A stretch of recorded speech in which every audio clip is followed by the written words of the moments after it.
Welcome back to another episode of Beekeeping Buddies. I'm Steven. I'm Luke. We are here to bring you our special Christmas holiday buying episode. Yep. And actually, start that out. We hope everyone listening, we hope you all have happy holidays. It's cold. Actually, it was really nice today. It was. Bees were flying today. I did not. It was very overcast, but it was 50. It was 50. It got up to 55 here in the River Valley. Yep. So I was really excited to see. I saw some girls flying.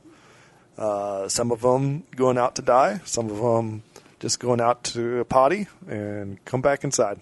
But at the same time, we had 15 degrees last week. We had 15 degrees. We had 12 degrees in the River Road Apiary, and I was worried about the girls. Yeah, I was. I definitely saw that temperature coming, and I had finally got out there and finally wrapped up the hives. I wrapped up the stuff out at the club, got them all wrapped up. So with bee cozies. The ones at the club have got really nice 2-inch pink styrofoam. Oh, box around them? Box. It's like completely lid and everything. Like you can't use the telescoping cover, so you kind of take that off. Oh. But then there's like, he did a really good job. The foam cover is cut on a diagonal, like a miter. Yes. So that it actually sits and seals up pretty tight. Good. And so it's like completely enclosed all the way around, and it's a pretty snug fit, just like the ones that we made. Yeah. Except it's designed for two deep and with the integrated top to it. So it's really good. It covers them up. But I put the bee cozy on mine, and then I threw our pink hoops on the other one, and my third or fourth one were in the styrofoam boxes. So I didn't do anything with those. I never actually did get my wind blocks up. I don't know at this point if I'm going to. I did get out to a hive that I'm taking care of that the owner there put like a bee cozy on and then wrapped his with the styrofoam rings, if you want to call them rings. Yeah. He did that, and that one still had a queen excluder on it. That's a problem. And I was told that was taken off. So I tried to take it off. It was this is a while ago, and it was probably 55 that day, and the propolis amount that is holding that down significant was to the point where I had bent the queen excluder in the corner, and I still couldn't get it up off of the frames. Yeah. So that will be having a queen excluder. We'll see if they run out of food. They shouldn't. It's probably 100 pounds of. Do you have your torch? That's probably a good application to. But they're all up. They're all around that area, and so like maybe a little smoke, and then a quick torch on top of the thing to try to soften up the propolis. If we have another 60-degree day, which we will have because it's Central Illinois. Yeah. At that point, I'll probably try to go scrape it off again. Yeah. I did get stung probably a dozen times trying to take the thing off. I did get stung when I was putting my stuff on. They were not happy that I was out there dealing with the hives, even when this was still when it was probably 50, 55, 60, the last couple of days we had before it got down in the teens. They certainly come out in force when you do this. So that's all right. They're taking care of the hive, and I'm not going to I am probably going to cuss them in doing so, but I'm not going to blame them for trying to for doing what I expect them to do. Yep. So let's move into our suggestions, our gift guide buying suggestions here. Yeah, and these gift guide suggestions, I'm going to post them on Riverview Road Apiary. They're going to be posted at the bottom of this. I'll probably set up an Amazon affiliate link for It's So Sweet for the stuff that's on Amazon. We most of the stuff you can probably get on Amazon. I know I bought a lot of this stuff on Amazon. I am happy to recommend most of these products from Amazon. Most, if not all of these products could probably be also purchased from an actual beekeeping vendor, the Man Lakes and the Dadens of the world. Well, locally, let's call it our local, right? Hilco's our local one, too. He's more woodenware. I don't know that he's going to have quite the selection of all the stuff. I don't know. He's got his new shop out there, and that has greatly expanded. Is he got 9-frame nail-on spacers? He does. Generally speaking, we're going to start with some of the lesser expensive stuff. These are probably in the $20 range. These are all things that, if you wanted to get your dad or your mom or your person, these would probably all fall within that budget. And then as the list gets, as we continue on, they'll probably get more expensive and probably top out with some stuff that's in the several $100 range for your significant other that's a beekeeper. Yeah, and actually, we've got some ideas that go higher than that, but maybe not gifts, but at least beekeeping ideas. I think the other part of this is most of these aren't going to be the knickknacks that we collect. These are going to be tools and accessories, usable stuff that you're going to use that the beekeeper would make use of in their beekeeping hobby. So that's the goal of this thing. So if you want to forward this podcast to them, to the people that are bee buying for you, you're welcome to forward this podcast. But again, we'll post this on the links of the pricing and our ideas on the Riverview Road Apiary website. So first on my list is they're 9-frame spacers. So if you're running mediums honey supers, a lot of us run 9 frames on our honey supers so that they draw out the honeycomb a little farther. It makes it easier to uncap. I've run 9 frames. When I bought some used equipment from an old timer 20 years ago or so when I got started, and a couple of them came with the 9-frame spacers. I didn't realize it at the time. I didn't use them all when I first got them. It was a couple years later I finally got through to using all the rest of the equipment, and I noticed them. I was like, oh, these are some of these. And I have since gone on to buy some more. So these are just little nail-on metal strips that you can add to your medium box, and they make placing your frames specifically in this orientation so that you maintain an even 9 spacing. Yeah, there are notches cut into this metal thing that the frames fit inside, without bothering the integrity of the bee space inside the hive as well. Yeah, and so there's sort of a tool that's got sort of a sawtooth edge on it. It's sort of a hand thing.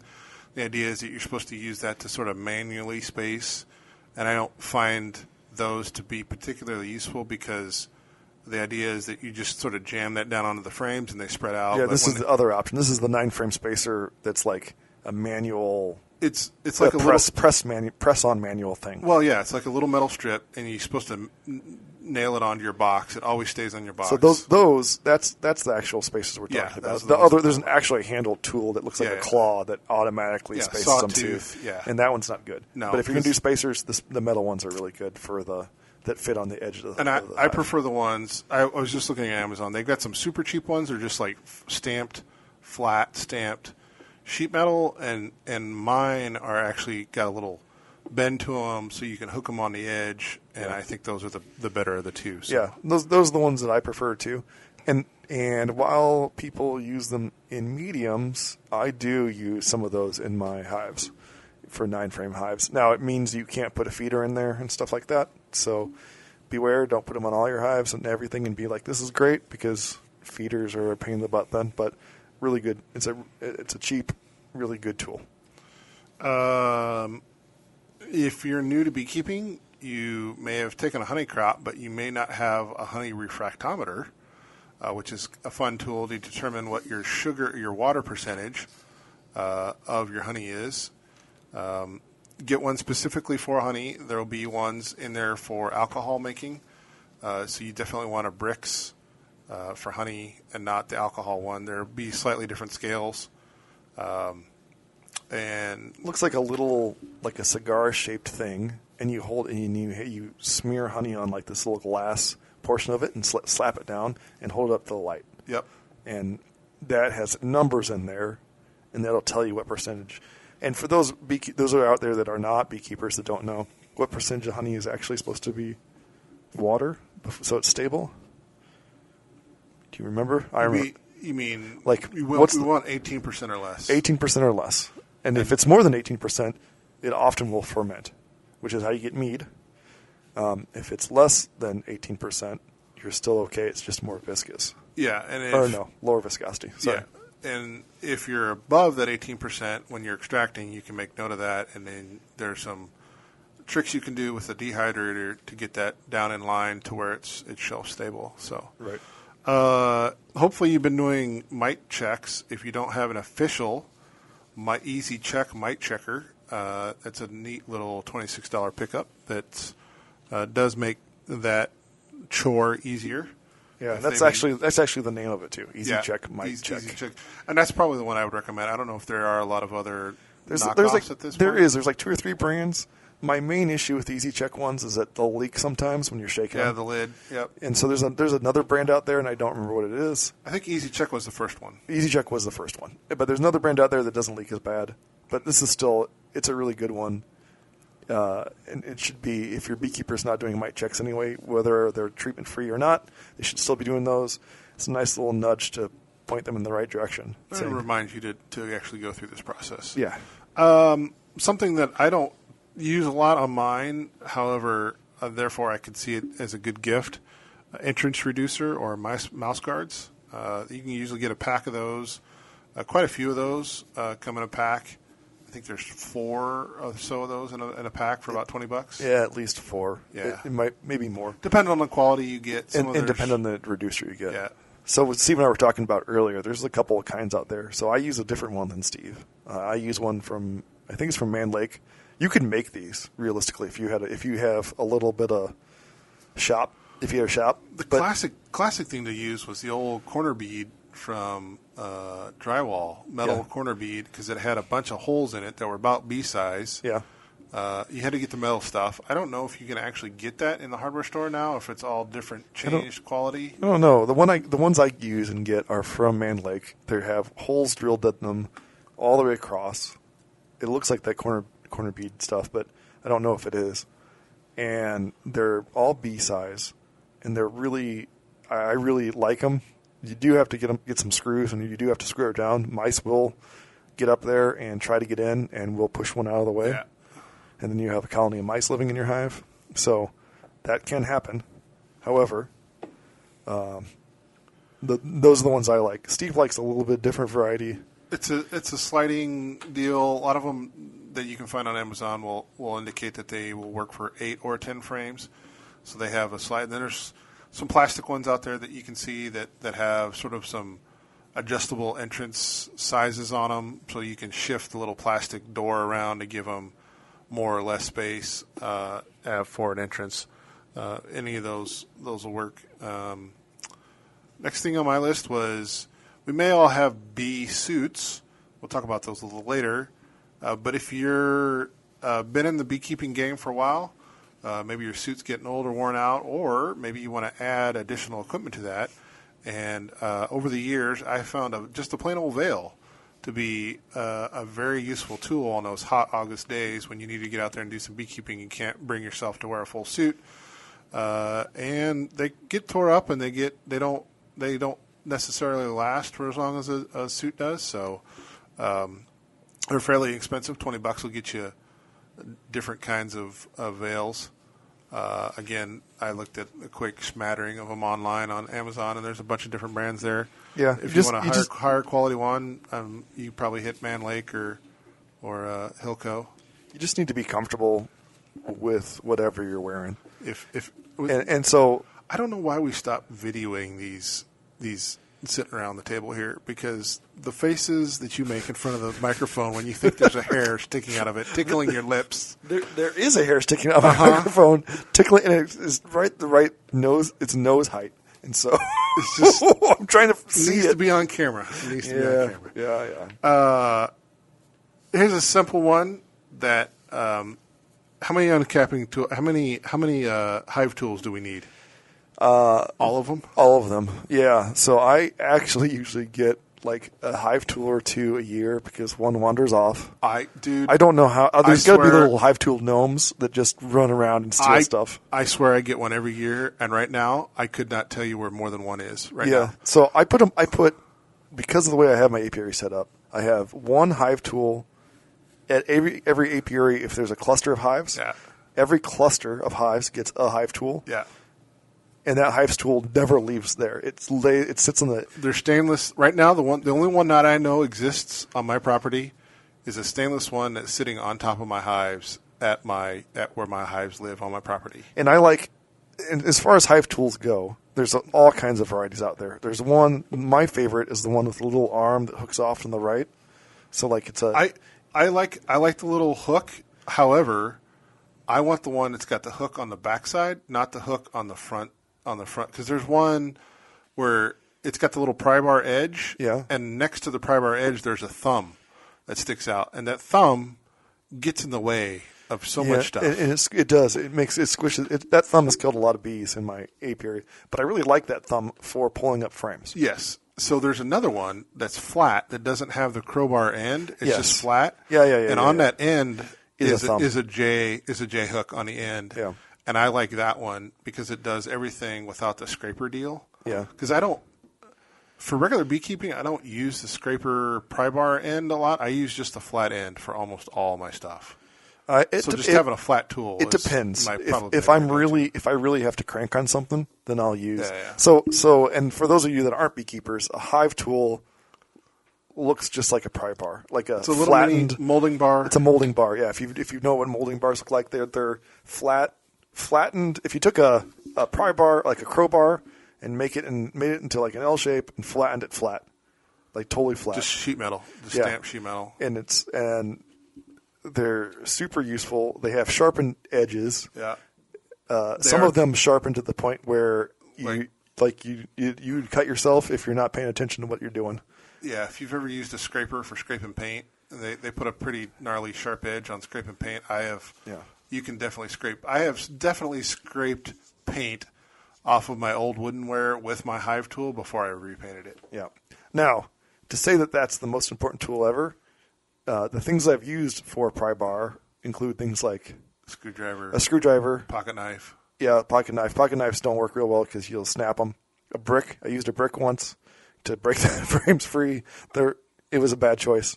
Don't do that. But it was what I had available, and I've used a stick. The little hive gnome had come by, and he stole my pry bar, and he didn't steal my brick, so I used a brick. Picking up another hive tool of various flavor. Now, if you're wanting to step up your game, you can go on a site like Etsy. You probably can't get this directly from Amazon, but on a site like Etsy, there are people that can offer engraving services for various products, and I'm sure you can find somebody there that is willing to engrave your hive tool or sell a hive tool that they have engraved with whatever you want on it. You can probably send them a name or a graphic or something, and they can engrave it, and it adds a nice little personalization to your hive tool for your significant other or your. When I have interns, the intern, when they are sufficiently trained, get a. Oh, they get Padawan status? They get Padawan. They get a hive tool that's engraved with their name. Moving up in sort of out of the entry-level stuff, if you've been a beekeeper that's been doing beekeeping for a couple of years but you've never got into grafting, turns out a grafting kit of a CQ100 kit. No, QC100. Other way. QC100. QC100. The dyslexia is getting to me. Yep. They are very, very affordable on Amazon. Now, shockingly affordable. I don't know, and if you do know what the difference is between Man Lake's version and the Amazon version, I would love to hear. So I know Man Lake's version has existed since at least 2008 or 9 when I started beekeeping, and I saw it in the catalog, and it was $100 to $200 back then. It's still over $100 for that kit. And the import.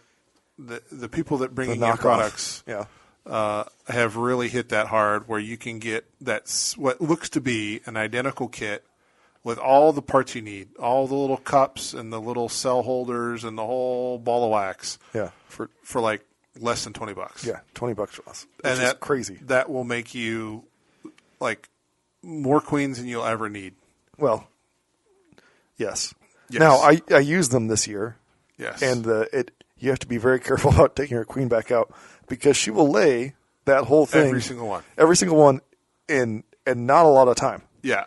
And then Read the instructions. And then you have to This release the queen. this is not a new beekeeper thing. This is not a new beekeeper. We're not going to tell you how to use this kit. We're just suggesting that if you have a 2 or 3 year old or somebody who's talked about raising queens, it's super affordable to get into a grafting kit. Now, if you don't want that kit and you want to go a little bit more manual, you can get JZBZ cells, and those clip into and bars. Yeah, or I mean, there's a whole kit probably. There's a whole kit. Usually, I just see the loose cells. Yeah, but they sell a kit with like a frame. I was gonna say, usually when I see the cells, they come in a pack of 100, and you just do not need 100. Right. So finding a little kit of like 20 with a bar would be perfect. Yep. And if you get the JZBZ cells, you probably want a couple grafting tools to go with it. The QC100 kit is a kit that's designed for the queen to do all the work for you. But the JBZ cells, you have to manually do grafting. So you need some grafting tools.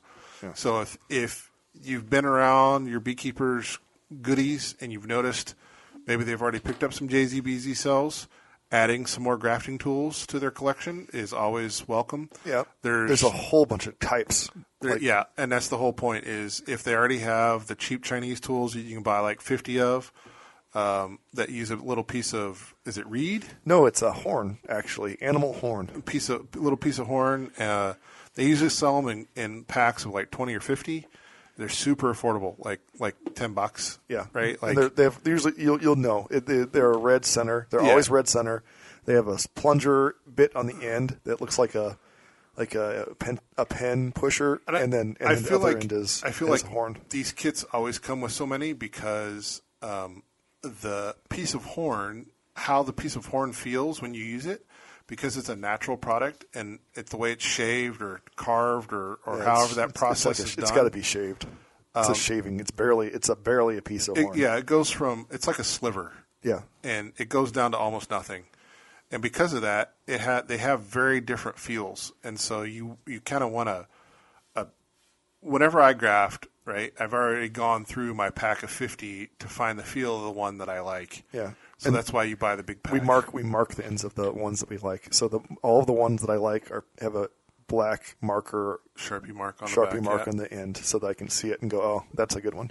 So that's why you're going to buy the pack of like 50 and not and they like wear out. 2. Yeah. And they wear out. So like when you buy the pack of 2, it's like $5 for 2. And you buy the pack of 50, it's like $15 for 50. Definitely go with the pack of 50. Yeah, go with the 50 because don't get sucked into like pre-selected, because there'll be listings for like the pre-selected fancy ones. Yeah, don't do that. I don't think that's there. Well, and there's other versions out there. There's a German version out there. Looks like some sort of weird dental tool. Yeah, stainless. And then there's a US version, which is also kind of a weird. It's like a flat metal with a long, skinny straw on it, and by skinny I mean it's like less than a quarter. It's like an eighth of an inch diameter. Those require some feel to it. You squeeze it with your hand like a chopstick almost. Yeah. And then a little tongue sticks out the bottom, and they're really weird. Again, so there's another one. There's another one being released at the conference this year. So Expo. So the point is, all of those tools, like the German one's probably a little bit more pricey. I'm cheap, so the Chinese one, that's what I go for. Yep. Moving up, if you are looking for other things to do with your beekeeping supplies, other than the woodenware out in the yard, the bees out in the yard, there's always the things you can do with a wax. So if you want to suggest that they get into candle making, you can buy candle molds. There's an almost infinite number of silicone candle molds that you can buy. Yeah, those. I picked mine up off of Man Lake. Yeah, and then the silicone is the way I would go. There are, if you're doing tapers, they sell some. If you go to candle supply places, they sell some metal multi-taper deal, and I think those are more dedicated to people that are serious about their candle making. I don't know. These turn out really nice candles anyway. And like the silicone ones are nice because they're ones and twosy. That's something you can make at the holidays. Yeah, and if you're going to make a lot of them, if they have a lot of bees and a lot of wax, and you're going to make a lot of them, there's blocks that make like 9 at a time. Yeah. Yeah. But if you're starting and you just want to see if it's going to be done, or you want like just want to make some votives or some tapers or something, there's a couple of different good molds for that are fairly inexpensive to get into. Yep. Along that same line, you can buy a lip balm kit if you're interested in making some lip balms with your wax. That's how I initially got started with when we made lip balms. Is I bought a kit off of Amazon, $40 roughly. I would definitely get the one that does not look like it's intended for a kid project. There's a bunch of them on there that look like they're dedicated to an activity you would do with kids. Not saying this is not an activity you could do with kids, but the kit is definitely more professionally oriented with all the materials you would need to make lip balms. And then if they like doing that and you already see one of those kits laying around, there's a sort of an upgraded portion of that allows you to stick, how many is in this little widget here? 50? There's 50. It's a lip balm holder that holds 50. The little plastic cartridges. Of the cartridges. And then the cartridges usually sell specifically with this one's blue, with the holder. A little holder. And then you pour your lip balm into it. And because we're not fantastic at pouring, so you don't have to sit there and stand your little lip balm containers up and try to pour into every one of those. Yeah, so it has a little scraper that just scrapes the top off, and then you take your extra lip balm and put it aside for your next batch. The other thing that I would suggest, if you do decide to go that route, is buying an extra Pyrex measuring cup pourer, because you will use that and it's going to get messy and dirty. And once you get wax on there, it's kind of a pain in the butt to get off. And I have some sheet trays that I got from Sam's that I use. Yeah, get some old cookie sheets. Yeah, donate the old cookie sheets and buy yourself some new ones. There you go. So those are the things that I would do. That process you will spill, and then that it's easy to move and set aside and just clean up. Yeah, clean up. Yeah, and double boiler is going to be probably involved in there too. So if you can get a double boiler, if you're going that wax, lip balm, that route, double boiler and all of these things would be helpful in that. And candles sell actually relatively well. There's all kinds that you can get, and they sell probably.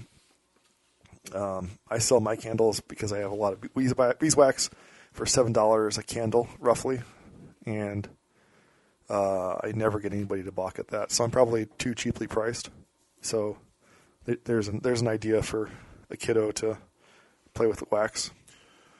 We briefly mentioned your suits before. Obviously, there are a bunch of different styles. There seems to be new manufacturers for suits every year. I don't know, probably a decade ago, they sort of came out with the vented suits. So if you started with an old white cotton canvas sort of classic Dayton suit, and that's what you've been beekeeping in, moving to one of the vented suits, they are noticeably nicer to wear in the summer. Yeah.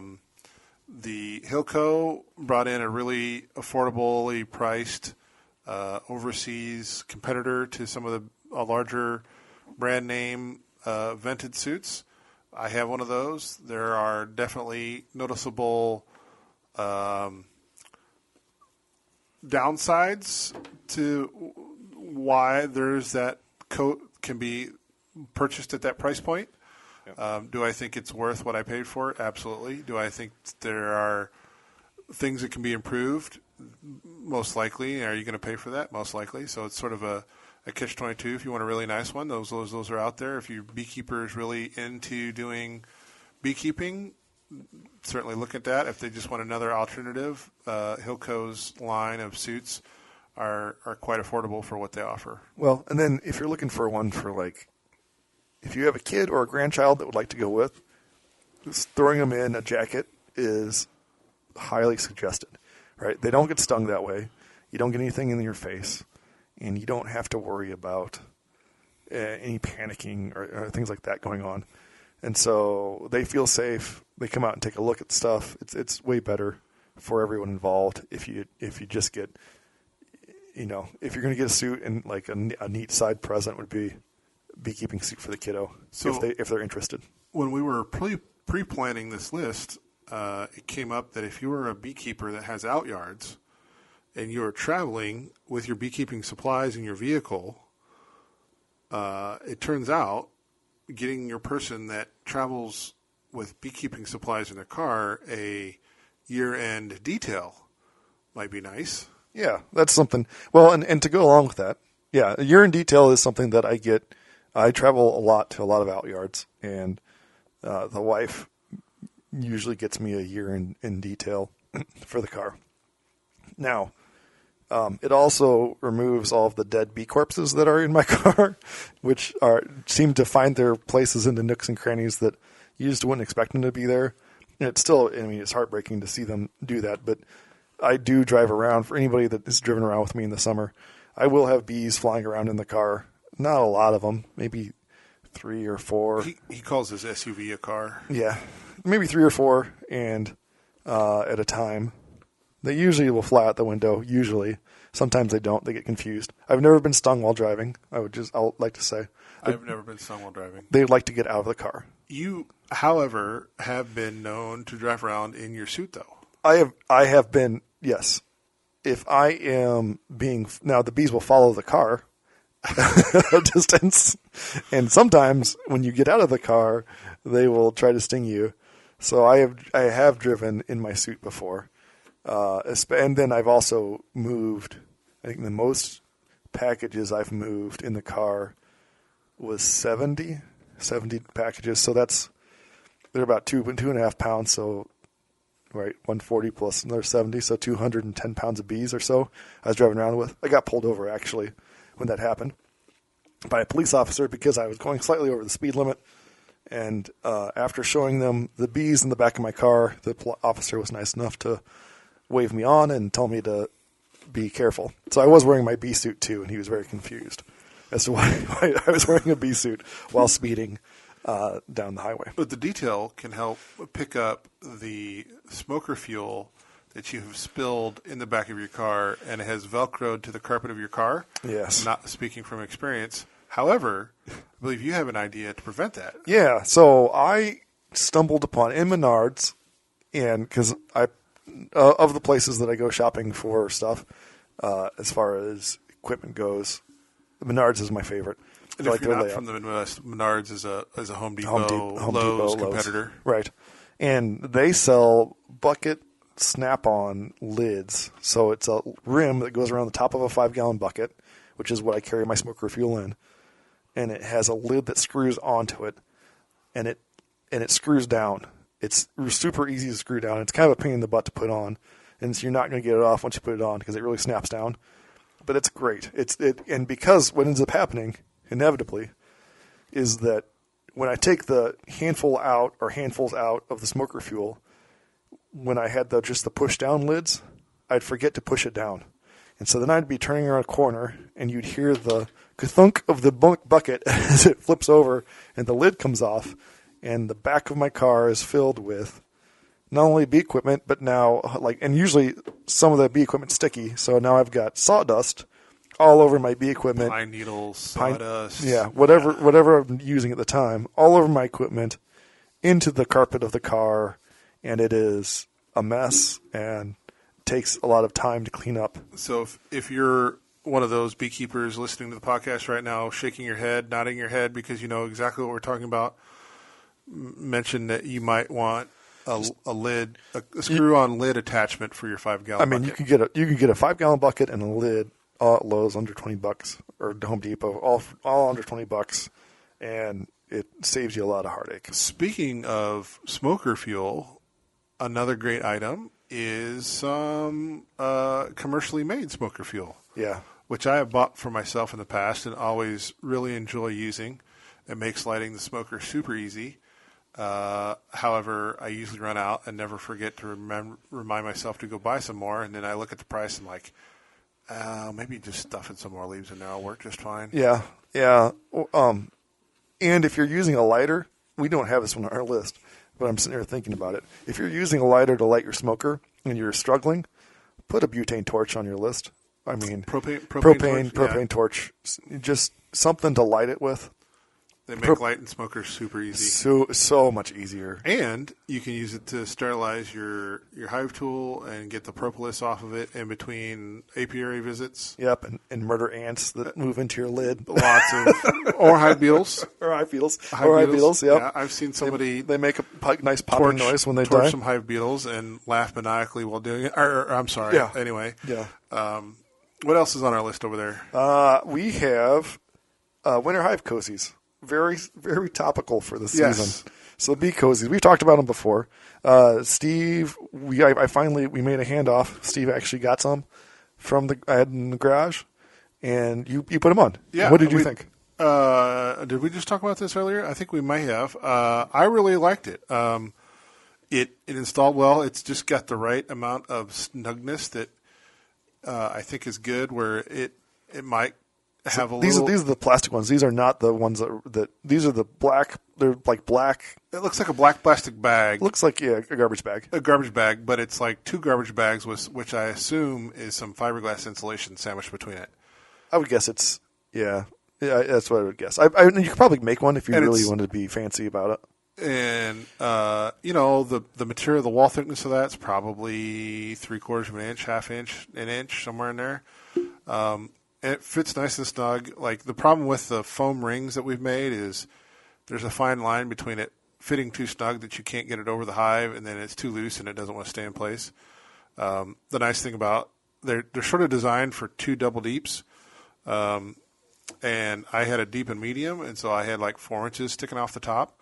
So I just sort of smooshed it over and crammed the closed telescoping cover down on top and put a big rock weight on top, and it like sealed up the whole top real nicely. So I really like the way it works, and I think they're a good add if you live in the Midwest. Yeah, area. I used two to cover one to cover a nuke, and one to cover the nuke on the top across the top. They're very nice. Though my main negative point of them is mice will like to live in them. So if you have a lot of mice, they will chew a corner and then they live inside of it.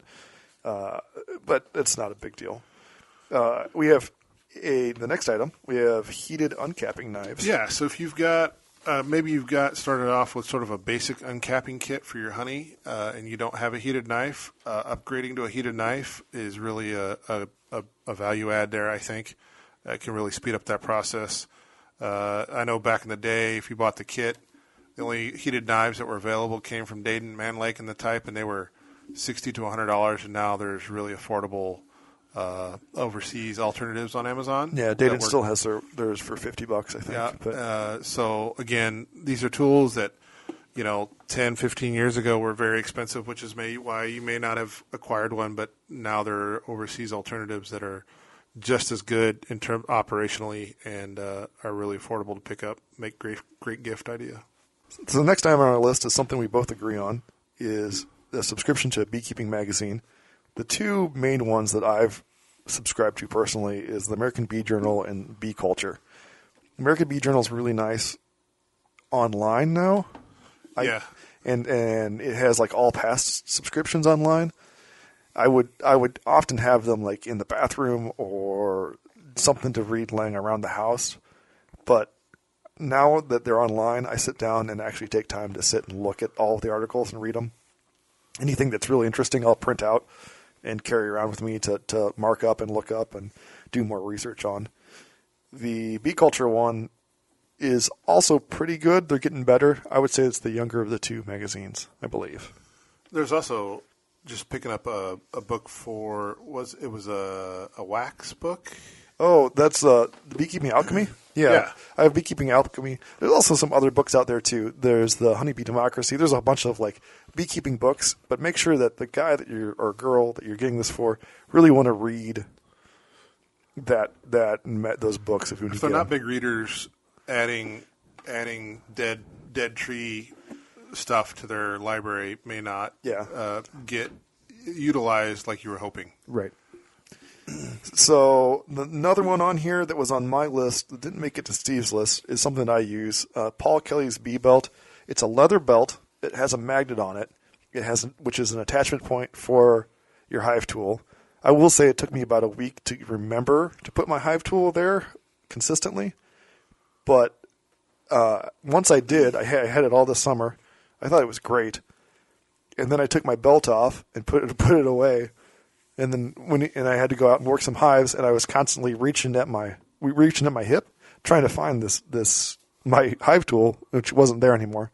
So I really like it. It's got some little pockets for some other little things on there. It is pretty niche, but he's got it in all kinds of sizes. I'd also get some leather glove softener, like baseball glove softener, if you're going to get that.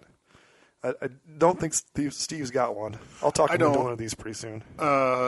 And really, if you're struggling to understand what this is, if you had the most minimal tool belt you can imagine for beekeeping, this is basically a belt with a way to attach your hive tool to it. I'd seen that online, and I had stuck some magnets in the pocket of my Dayton suit. So I just stuck the hive tool to the magnets in the pocket, which works. But there's sort of a fine line there between the magnets strong enough to stick through the fabric and stay there and not randomly fall off. But then if you go to remove it, then you're like pulling the side of your jacket away from you, and the bees fly up underneath, and it was sort of a pain to get it off. But the belt has a really strong and so with the belt being firmly attached to your waist, then you don't have the same sort of awkward mechanics there. Yeah. So another one that we've got here is a thermal imaging camera, a FLIR is usually what they're called. You can get them to add to your phone now? Yeah, I've got one that wireless Bluetooth connects to my phone, and it kind of wraps around the phone, and it matches the camera with the video we're watching. It's really nice it's kind of cool in the winter to see your bees. It's good for cutouts, especially if you're going to be doing cutouts. We use it almost exclusively for cutouts. Steve and I do those, and the cutout is when a hive's moved into a wall of a building. I guess buildings, mostly structure, that people don't want it there, right? And so we remove the hive and the bees, and you use this to locate them so you're not just randomly cutting into somebody's house. Hives are warm, 98, 100 degrees, and so that will telegraph through your standard drywall and even sometimes the siding of the house, depending on what kind of insulation they have on the outside of the house. But it'll definitely telegraph through on drywall on the inside. Yeah, and they're kind of neat to play with. You can take pictures with them. I'm taking pictures of my bulldog and stuff.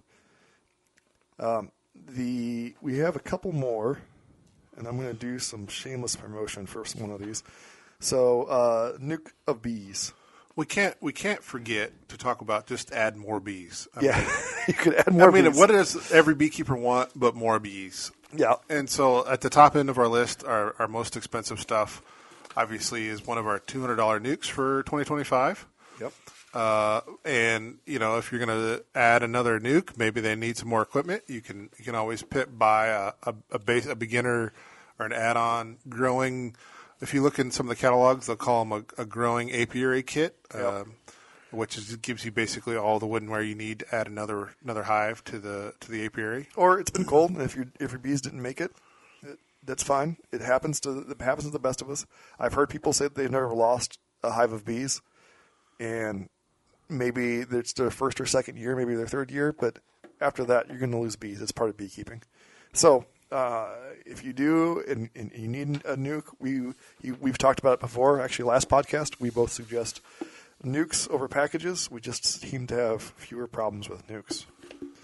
And if you're gonna buy a nuke, our nukes will come in a Pro Nuke, which is a little 5-frame plastic box that you can reuse around your apiary for doing various apiary things, beekeeping which should be on our list, actually. And I was going to say, if your beekeeper doesn't already have a 5-frame nuke of some sort that they can use for various beekeeping activities, that would be another item that you could add to the list. You could also add a dedicated swarm capture box. People make dedicated swarm capture boxes that you can purchase. They're usually in the more expensive side, $80 to $100.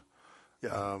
and they come with all kinds of different options. There's some really expensive ones out there that come with fancy hangers and tree hangers and everything else. If you're getting one of those, I would also grab some what they call swarm bait. So it's lemongrass smelling. And if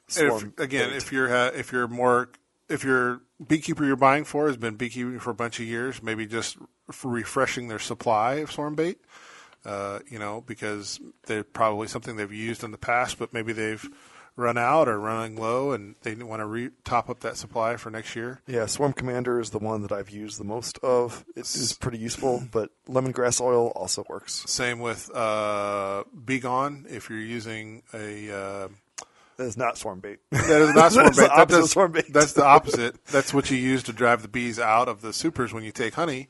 If you haven't tried it, that's my preferred way to move bees out of honey with fume board and some Be Gone or Be Quick. Yep. And again, these are consumables that if you're an older beekeeper that's been doing it for several years may have come to the end of using. I know I had to rebuy my Be Quick for the first time since I initially bought it probably 5 or 6 years ago. I actually talked to a larger beekeeper. He's got he brought in 30,000 pounds of honey this last year. So bigger beekeeper. And I asked him what he used, and he showed me the stuff he used.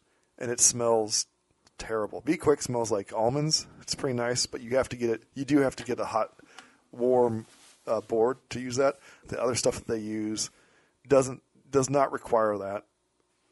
That heat doesn't need to be heated up, but it smelled almost exactly like bile, like human bile. It was rough, so I could understand why the bees would leave. An easier way to do that too is a bee escape. I've not actually used a bee escape. Have you used one before? I have.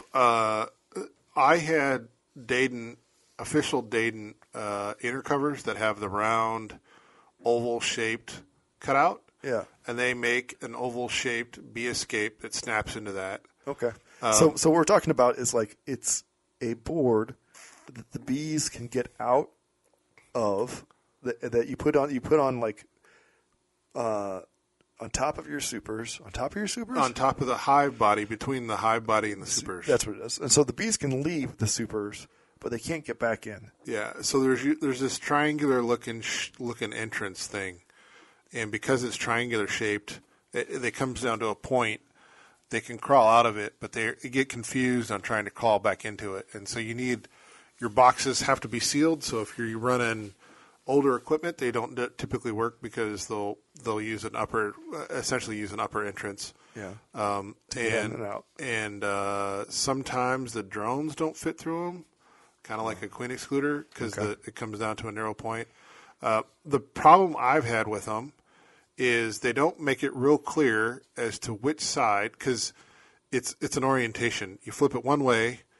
If it faces down, they go down. If it faces up, they go up, but not down. And there's get all your bees in the top. Exactly. And the labeling of what's this side down is not real clear in the product I used. And I got it upside down once, and I had another person that used one and got it upside down. Okay. And they came back because you're supposed to put it on a couple of 3 days beforehand. Yeah. And they came back and the entire hive was upstairs, and they didn't understand why. And I'm like, well, your bee escape's upside down. Yeah. So the other two things, we have a few more. One of them is going to be classes.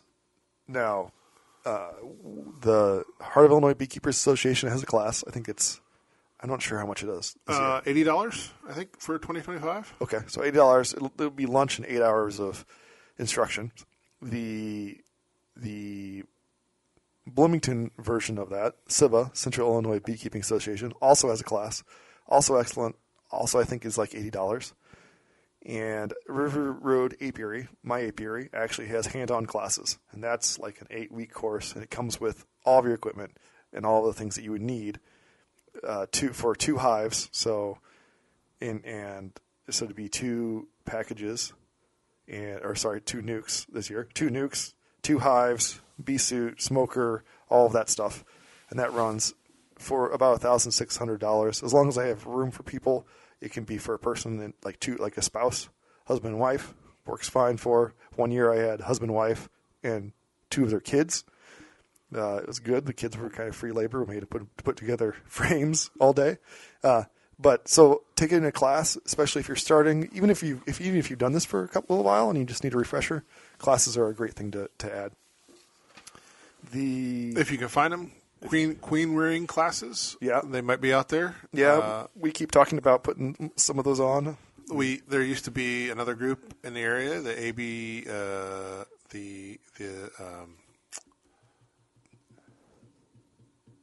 IQI, Illinois Queen Initiative, was an organization that was around several years ago before COVID. We've struggled to get it back up and running. We have a goal to do that, but they offered classes when they were running on queen grafting and raising queens. So if you can find one of those in your area, that'd be another great thing to take classes on if they're interested in that. Yep. So, and then Riverview Road Apiary, if you decide that you don't want to be a beekeeper, but you would like to have bees, we offer a Bee Friend program. And the Bee Friend program basically is a hive or two, or however many you want. Right now, the most I have is 7 in a yard, and I take care of those for you. So that's something. It's just beekeeping as a service. Beekeeping as a service, yeah, and you get the honey. You get the honey for it. If you want to suit up and come with me while I'm going through the bees, you're welcome to. Some people just want the bees to be over there and watch them.